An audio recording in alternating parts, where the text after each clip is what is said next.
गुजरात में मुबैना तौर पर जहरीली शराब पीने से 24 अफराद की मौत हो गई है। कई अफराद अस्पताल में जेर इलाज है, उनमें कुछ की हालत नाजुक बताई जा रही है। भांगर सिविल हॉस्पिटल में एक खातून समेत 18 जबकि बोटाद के अस्पताल में 4 अफराद जेर इलाज है। इस पूरे मामले पर बात करेंगे, हमारे साथ प्रकाश सोलंकी फोन लाइन के जरिए हमारे साथ जुड़े।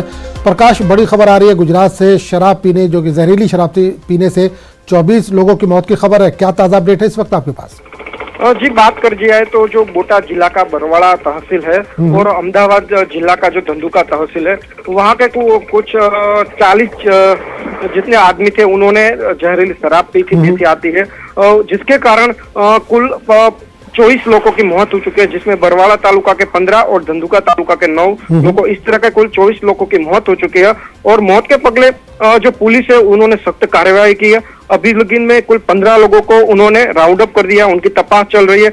और खास करके यह जो दारू है उसमें केमिकल का उपयोग किया गया हो ऐसी अभी जानकारी मिल रही है। मतलब पुलिस ने जो केमिकल का उपयोग किया था उस शख्स की भी अटकायत कर चुके, उसकी भी तपास शुरू की गई है। और जो बोटाद पुलिस के एसपी है वो थोड़ी ही देर में प्रेस कॉन्फ्रेंस करेंगे और जो इसमें जो आरोपी है उनके सामने 302 की कलम सहित अलग अलग कलमों को भी लगाया जाएगा।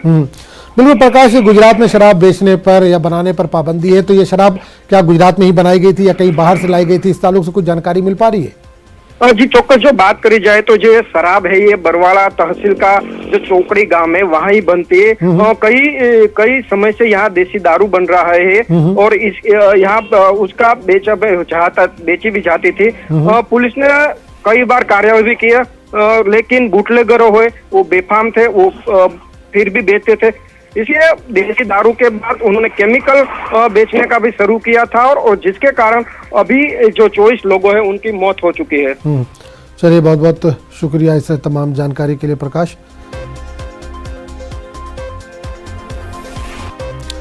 आगे बढ़ेंगे दूसरी खबर की तरफ। लखीमपुर खीरी तशद्दुद के